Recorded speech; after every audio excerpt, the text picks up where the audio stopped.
हरियाणा की हर अपडेट के लिए बेल आइकन दबाएं और सब्सक्राइब करें STV Haryana news. Municipal administration हो या स्टेट गवर्नमेंट हो, वो इनका उपयोग कर सकें और उपयोग करने से पहले इनको जो ट्रेनिंग चाहिए, जो कैपेसिटी बिल्डिंग चाहिए, उसको भी करा सकें। तो इसलिए दो पोर्टल के बारे में आज मैं बताऊंगा। एक तो पहला जो है डैशबोर्ड वो बना है, वो है covidwarriors.gov.in। ये जो covidwarriors.gov.in है, ये एक मास्टर डेटाबेस है ऑफ दो टाइप के। इसमें हेल्थ केयर प्रोफेशनल्स हैं और वॉलंटियर्स हैं।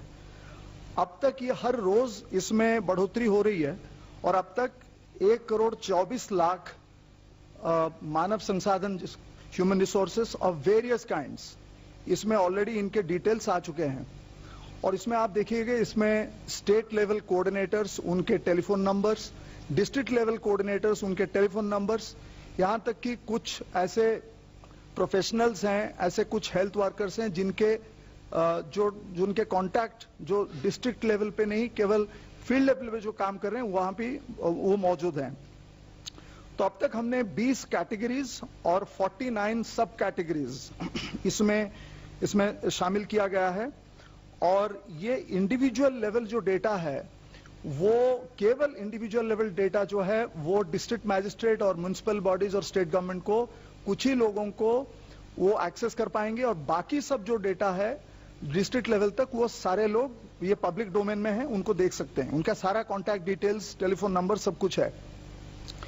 तो इसमें हमने 201 सेंट्रल पब्लिक सेक्टर एंटरप्राइजेस के जो हॉस्पिटल्स, उनके सारे डिटेल्स, डॉक्टर, नर्सेस, पैरामेडिक्स, ये सारे बेड्स, आईसीयूज, वो सब, 49 ESIC के हॉस्पिटल्स, 50 रेलवेज के हॉस्पिटल्स, 12 पोर्ट हॉस्पिटल्स और 13 जो है ऑर्डिनेंस फैक्ट्रीज और हाल के जैसे हॉस्पिटल्स, ये सारे डिटेल्स भी उसमें मौजूद हैं।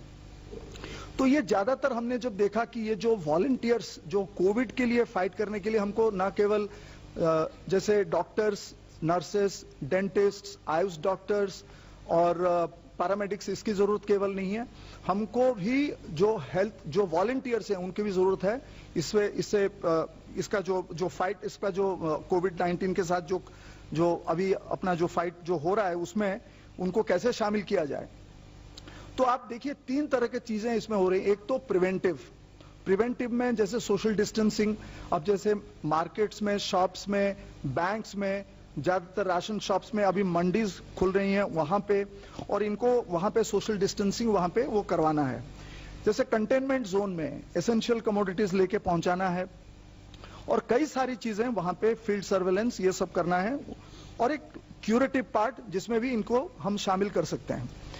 और अगर हम इसमें देखें, ये जो इसको करने के लिए, क्योंकि कभी कभार स्टेट गवर्नमेंट को और डिस्ट्रिक्ट एडमिनिस्ट्रेशन को यहां से एक जगह जहां पे फील्ड जो वॉलंटियर्स हैं या हेल्थ प्रोफेशनल्स हैं, उनको शायद एक जगह से दूसरी जगह तक लेने की जरूरत पड़ सकता है। वो इसलिए ऐसा है कि अगर डिस्ट्रिक्ट ए में प्रॉब्लम है और डिस्ट्रिक्ट बी में ह्यूमन रिसोर्सेस हैं, तो वहां से भी ला सकते हैं इसके जरिए। और ये जो इतने जो सारे लोग यहाँ पे हैं, 1.24 करोड़ जैसे मैंने कहा, तो इनकी जो कैपेसिटी बिल्डिंग और ट्रेनिंग के लिए सरकार ने एक department of personal and training, वो दिशा प्लेटफॉर्म में एक पोर्टल वहां पे बनाया जिसको ऑपरेशनलाइज किया गया। उसका नाम है igot.gov.in। igot.gov.in। तो इसमें ये जो प्लेटफॉर्म, इसकी जो स्पेशलिटी है ये है कि इस प्लेटफॉर्म, इस जो डिजिटल प्लेटफॉर्म है, पोर्टल है, इसके तहत any time anywhere on site delivery of training material, ये इंपॉर्टेंट है। Any time anywhere on site delivery of training material, it can be accessible through any device, mobile phone हो, laptop हो, desktop हो, कहीं से भी आप इसको कर सकते हैं। इसमें अब तक 14 कोर्सेज, 53 मॉड्यूल्स, 113 वीडियोस और 29 डॉक्यूमेंट्स, ट्रेनिंग डॉक्यूमेंट्स, ये सारे वहां पे उपलब्ध हैं। और ये जो आईगॉट के कोर्सेस हैं, उसमें बेसिक्स ऑफ कोविड मैनेजमेंट से लेके जैसे लैबोरेटरी कलेक्शन, टेस्टिंग, और जैसे क्वारंटीन मैनेजमेंट से लेके आईसीयू केयर, वेंटिलेशन मैनेजमेंट तक भी कोर्सेस, वेबिनार्स और वीडियोस इसमें शामिल हैं। तो इसमें ज्यादातर जो भी है, हम इसको कोशिश कर रहे हैं कि इसको ज्यादा से ज्यादा जो रीजनल लैंग्वेजेस हैं, भाषाएं हैं, उसमें इसको ट्रांसलेट कर दिया जाए। उसमें अंग्रेजी तो है ही, उसमें हिंदी, मलयालम और बंगाली कुछ ऐसे हैं, और हम कोशिश कर रहे हैं राज्यों के साथ बात करके कि इसको भी ट्रांसलेट किया जाए, और हम भी कोशिश करें कि जितना जल्दी हो सके इसको ट्रांसलेट कर दिया जाए अलग भाषाओं में। तो जब से ये हुआ है, तब से ये 2 हफ्ते से कम में अब तक 1,31,440 यूजर्स इसमें ऑलरेडी रजिस्टर्ड हो चुके हैं ये प्लेटफॉर्म में। उसमें से 84,958 इतने लोग ऑलरेडी उनके कंप्लीट कर चुके हैं ट्रेनिंग।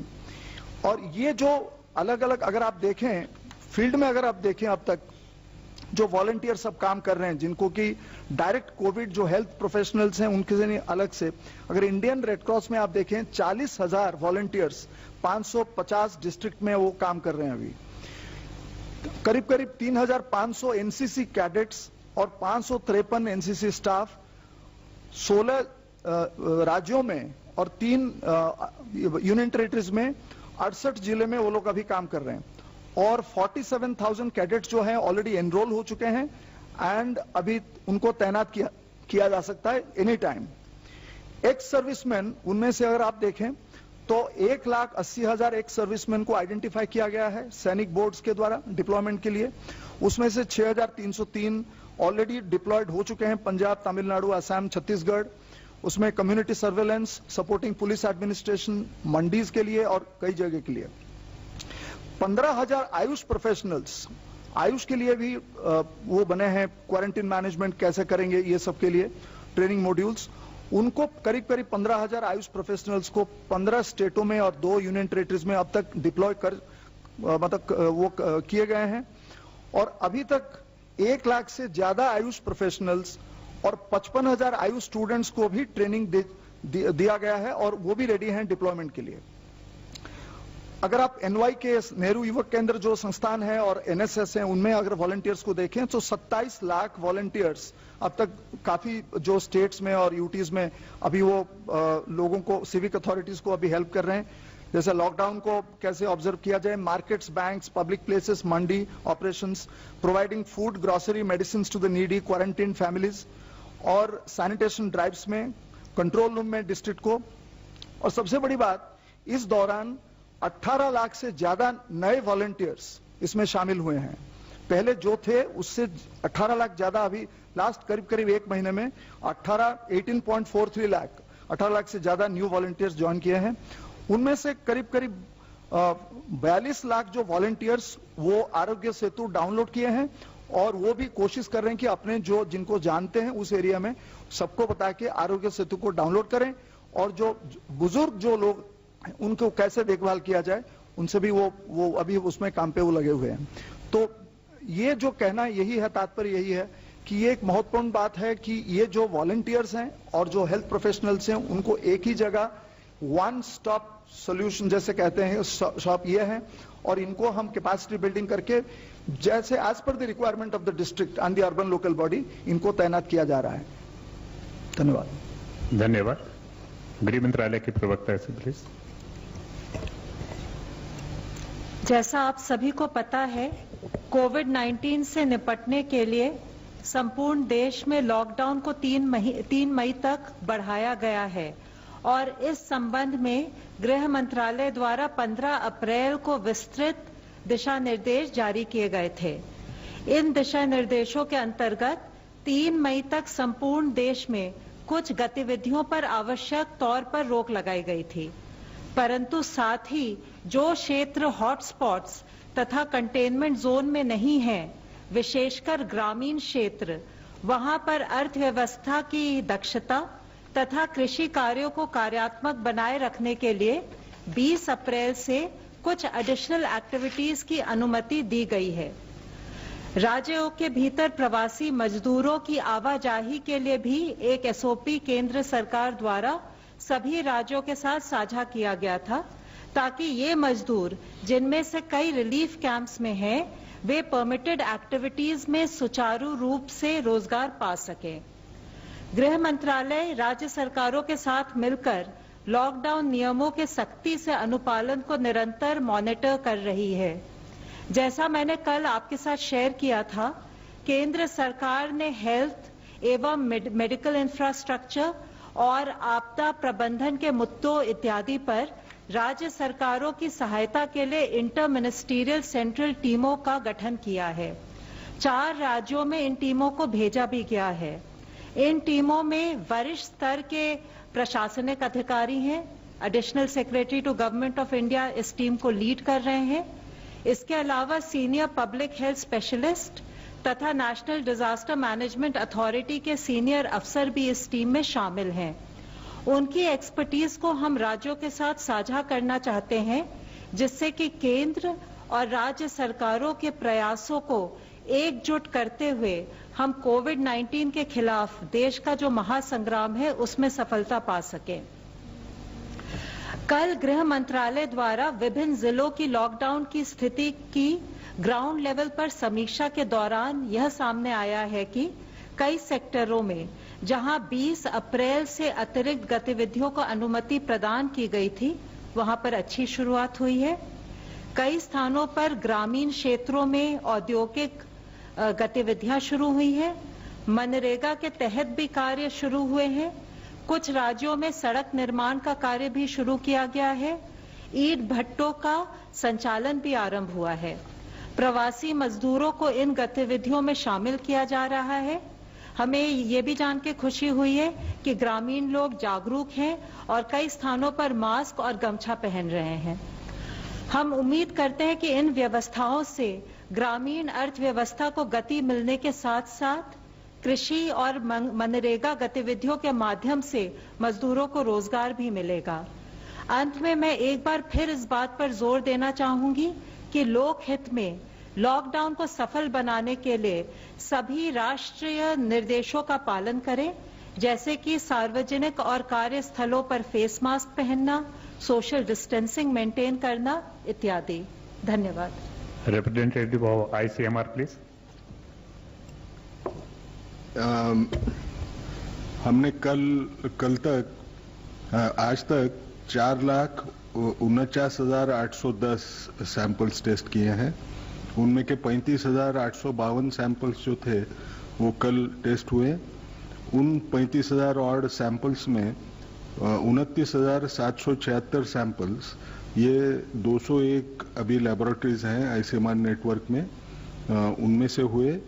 6,076 ये 86 प्राइवेट लैब्स में से हुए। आज थोड़ा दूसरी चीज के बारे में सब लोगों को बोलूंगा।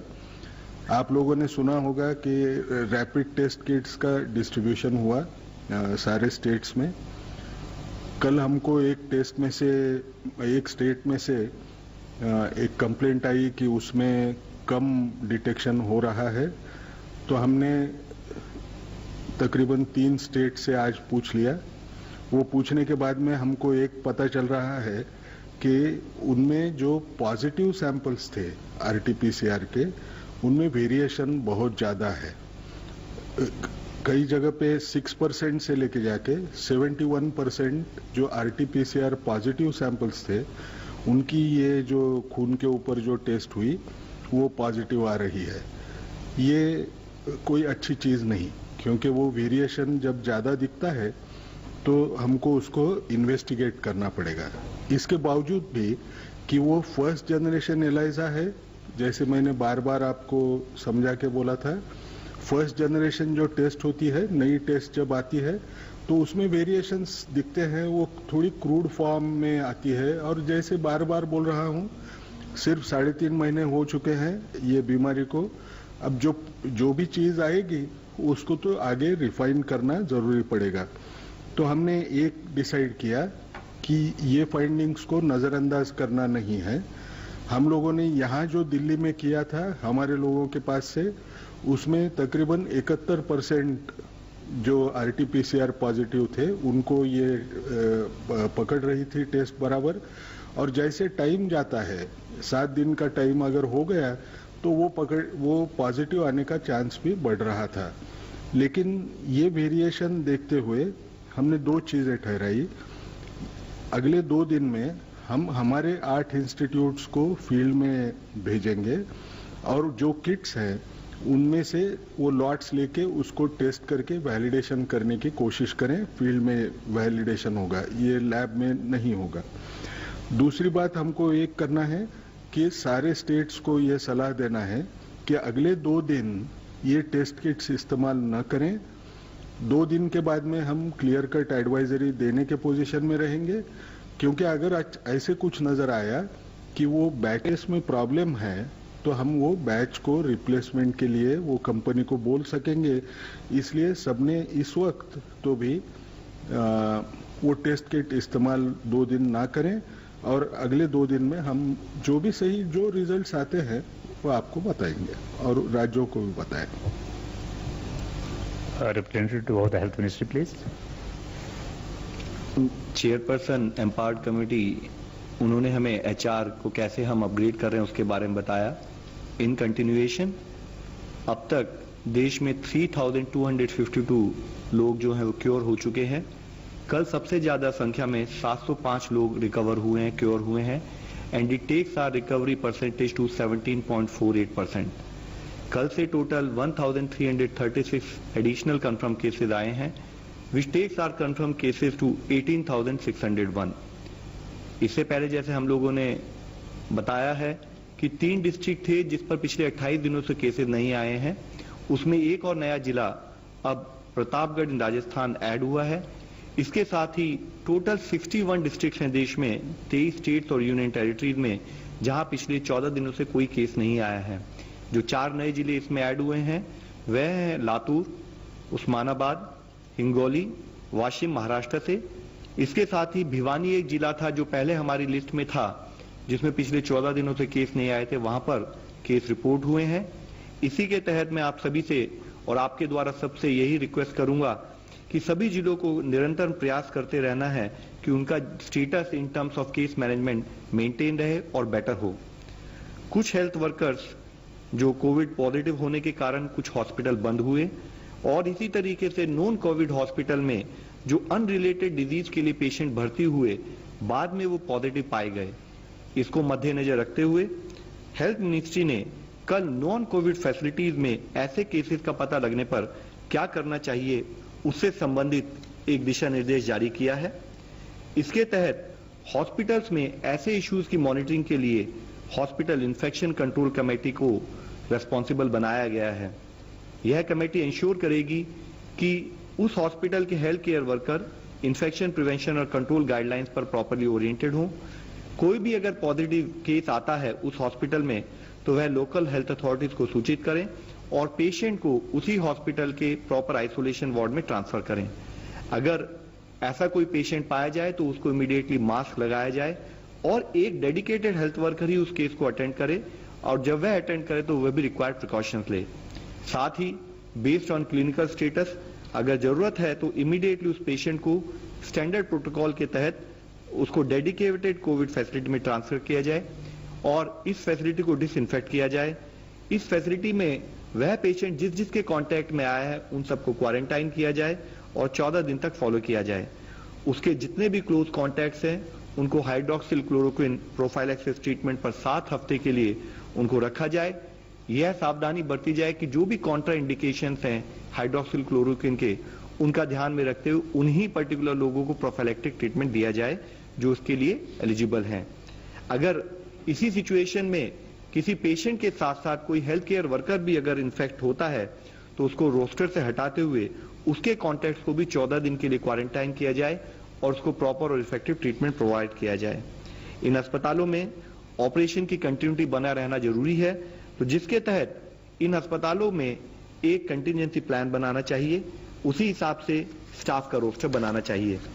साथ ही जिस अस्पताल में इस टाइप के पॉजिटिव केसेस आए वहां पर किस टाइप की क्लस्टरिंग ऑफ केसेस नोट की गई या किस लेवल तक ये हॉस्पिटल इन्फेक्ट हुआ या किस टाइप के पेशेंट वह हॉस्पिटल ट्रीट करता है कि सीवियर या क्रिटिकल पेशेंट्स को ट्रीट करता है, उसके आधार पर हॉस्पिटल अथॉरिटीज निर्णय लें और एडिक्वेट डिसइंफेक्शन के बाद वह अपनी फंक्शनिंग स्टार्ट कर सकते हैं। यदि फिर भी पॉजिटिव केस आ रहे हैं तो वह पर्टिकुलर सेक्शन जहां पर कि वह पॉजिटिव केस आए हैं उसको टेम्परेरी क्लोज किया जा सकता है। साथ ही इन केस की अगर वहां पर सोर्स ऑफ इन्फेक्शन स्टैब्लिश नहीं हो रहा है या ज्यादा केसेस आ रहे हैं तो उस फैसिलिटी को कोविड हेल्थ फैसिलिटी के रूप में परिवर्तित कर उस पर कोविड से रिलेटेड केसेस पर फोकस किया जाए। इसके साथ ही इन अस्पतालों में सभी कर्मचारियों की डेली स्क्रीनिंग की जाए और हॉस्पिटल के इमरजेंसी और आउट पेशेंट डिपार्टमेंट में पेशेंट्स की ट्रायजिंग से संबंधित सभी दिशा निर्देशों का पालन भी हो। माननीय स्वास्थ्य मंत्री जी ने सभी राज्यों और यूनियन टेरिटरी के स्वास्थ्य विभाग को लिखा है और कहा है कि वह ब्लड बैंकों में ब्लड की एडिक्वेट अवेलेबिलिटी को इंश्योर करें। विशेष रूप से ब्लड डिसऑर्डर्स जैसे thalassaemia, sickle cell anaemia, haemophilia जिसमें कि रेगुलर ब्लड ट्रांसफ्यूजन की आवश्यकता होती है, उन सर्विसेज को कंटिन्यू किया जाए। ऑनलाइन ई पोर्टल जो हमारा ई रक्त कोष एक पोर्टल है उसके माध्यम से हर ब्लड बैंक में ब्लड ग्रुप की करंट अवेलेबिलिटी का रियल टाइम स्टेटस मॉनिटर किया जाए। साथ ही इंडियन रेड क्रॉस ने इसी संबंध में एक 24/7 कंट्रोल रूम ब्लड सर्विसेज के लिए दिल्ली में स्टार्ट किया है जिसके फोन नंबर्स हैं 011 233 59379। दूसरा नंबर है 93 199 82104। एक और नंबर है 93 199 82105। इस फोन नंबर पर कोई भी संपर्क करते हुए अगर उन्हें ब्लड की नीड हो या उनको कोई ब्लड डोनेट करना चाहते हैं तो इस नंबर से कांटेक्ट करते हुए वह सर्विसेज हम ले सकते हैं। इसके साथ ही एक और फ्रंटियर पर हमारा एक विस्तृत रूप में कार्य चल रहा है। Council of science, scientific and industrial research critical ill COVID patients के मोर्टेलिटी को कम करने के लिए ड्रग की एफिकेसी को इवैल्यूएट करने के लिए एक रैंडमाइज क्लिनिकल ट्रायल शुरू कर रही है। ग्राम नेगेटिव सेप्सिस जिसके साथ साथ क्रिटिकली इल जो कोविड-19 के पेशेंट्स हैं उनमें एक ऑल्टर्ड इम्यून रिस्पॉन्स होता है जो उनके साइटोकाइन प्रोफाइल में मैसिव चेंजेस लेके आता है। इस ड्रग के द्वारा टेस्टिंग बॉडी के इम्यून सिस्टम को मॉडुलेट किया जा सकता है, यह पाया गया है, जिससे कि साइटोकाइन स्टॉर्म इनहिबिट होता है और मॉर्टेलिटी इन कोविड-19 केसेस और उसकी रिकवरी कम होती है और उसकी रिकवरी बेटर होती है। कोविड-19 और ग्राम नेगेटिव सेप्सिस से सफरिंग पेशेंट्स की इस क्लिनिकल कैरेक्टरिस्टिक की सिमिलैरिटी को नोट करते हुए ड्रग कंट्रोलर ऑफ इंडिया ने इसकी ट्रायल की मंजूरी दे दी है और जल्द ही यह ट्रायल मल्टीपल हॉस्पिटल्स में शुरू की जाएगी। इसके साथ ही डिपार्टमेंट ऑफ बायोटेक्नोलॉजी ने medical equipment, diagnostics, therapeutics, drugs और वैक्सीन के डेवलपमेंट के लिए कोविड-19 कंसोर्शियम पर एप्लीकेशंस को इनवाइट किया। ऐसे 500 प्रपोजल आए जिनमें प्रिलिमिनरी स्टेज में 16 को फंडिंग सपोर्ट के लिए रिकमेंड भी किया गया है। इस मल्टीफेसिटेड अप्रोच के तहत नेशनल बायोफार्मा मिशन के अंडर वैक्सीन कैंडिडेट्स जो डिफरेंट स्टेजेस में डेवलपमेंट में हैं उनको फास्ट ट्रैक किया जा रहा है। एग्जिस्टिंग वैक्सीन कैंडिडेट्स और साथ ही नोवल वैक्सीन कैंडिडेट्स जो हैं उनको रीपर्पस करने के लिए फंडिंग सपोर्ट दिया जाएगा। कोविड-19 के खिलाफ डीएनए वैक्सीन के डेवलपमेंट के लिए सपोर्ट प्रोवाइड किया जा रहा है। वैक्सीन कैंडिडेट्स जो यूटिलाइज करेंगे inactivated rabies vector, phase 3 human clinical trials of recombinant BCG vaccine, उन पर काम हो रहा है। मॉलिक्यूलर और रैपिड डायग्नोस्टिक किट के देश में प्रोडक्शन के लिए भी सपोर्ट प्रोवाइड किया जा रहा है। हम सबको अवगत है कि जो हमारी ये कोविड के खिलाफ लड़ाई है यह मल्टी फ्रंट पर काम कर रहे हैं, डिफरेंट फ्रंट्स पर काम करते हुए इस लड़ाई को लड़ रहे हैं, जिसमें एक फ्रंट है सोशल डिस्टेंसिंग के द्वारा हम अवॉइड करें, दूसरी तरफ कंटेनमेंट एफर्ट्स पर काम करें, तीसरी तरफ साइंस के फ्रंटियर पर काम करते हुए एक कंबाइंड इंटरवेंशन के रूप में हमें इस लड़ाई को जीतना है। धन्यवाद। रवि सिंह, न्यूज 18।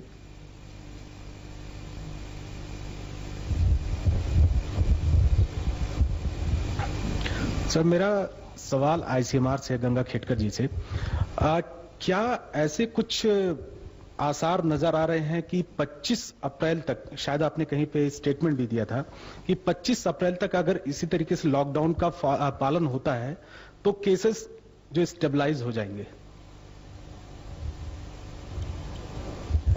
देखिए, ऐसे अगर देखा जाए ना, केसेस उतने जितना आपको बार बार बताया जा रहा है कि उसका डबलिंग टाइम जो है वो कम ही वो बढ़ते ही जा रहा है।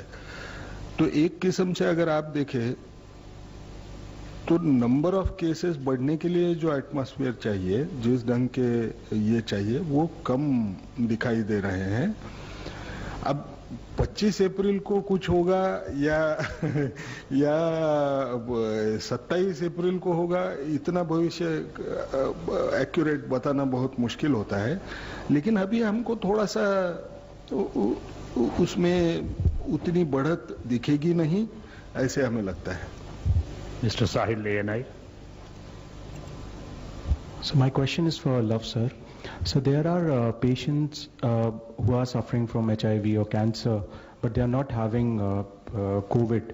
So is the government doing anything to make sure that these people get the medicine? And is there any advisories to the state where saying that there should be no hoarding or black marketing of these drugs? I will just add online question. The same is there. Patients who are severely or critically ill due to other diseases are not getting enough care. Has the Health Ministry issued strict directive to the states and private hospitals? Sir, we have already talked about it. We have already issued detailed guidelines to all the states, wherein what we are saying is, on one side, while we focus on COVID-19 in terms of creation of dedicated COVID-19 health infrastructure, with respect to non-COVID hospitals, all our regular services need to be provided, be it maternal child health, be it dialysis, be it blood related services or HIV related cases. All services have to be provided, be it cancer treatment. And what we have also advised states, while these services are provided, required infection prevention management should be ensured. And in consonance with this particular point only, I have highlighted the new guidelines we have issued with respect to ensuring when regular patients come to non-COVID hospitals, what type of precautions and other measures they have to adopt so that the disease or the hospital-related infections can also be prevented. Vijay Lakshmi, India TV. Sir, rapid testing को लेकर ही मैं पूछना चाह रही थी। राजस्थान से जिस तरह से आया है कि वहां पर सर ने हालांकि आईसीएमआर की तरफ से क्लैरिफाई भी किया है, लेकिन केंद्र सरकार की भी कुछ टीमें अलग अलग राज्यों में गई हैं। क्या कुछ मेजरमेंट आप ले रहे हैं? 2 दिन तक कहा है कि टेस्टिंग ना करें, लेकिन कुछ और मेजरमेंट केंद्र सरकार की तरफ से लिए जा रहे हैं इस मुतालिक? सर, ऑलरेडी ये एक्सप्लेन किया जा चुका है। एडिशनली मैं आपके नॉलेज में ये लाना चाहूंगा कि जो हमारी सेंट्रल टीम्स हैं, उन्हीं के फीडबैक के बेसिस पर और स्टेट के फीडबैक के बेसिस पर ही ये एक डिसीजन लिया गया है कि इसको और फर्दर एनालाइज किया जाए। और इससे भी मुख्य बात यह है कि अगर आप देखें तो हमारे लिए RT-PCR जो हमारा गोल्ड स्टैंडर्ड टेस्ट है इन terms of identification of patient, rapid testing के बारे में हमने इससे पहले भी आपको बताया कि इसका एक limited utility in terms of surveillance और in terms of epidemiological investigation ही है। तो जो हमारा फील्ड एक्शन है वो प्राइमरीली RT-PCR टेस्ट पर ही लिंक्ड है। मोहित दुबे, न्यूज नेशन।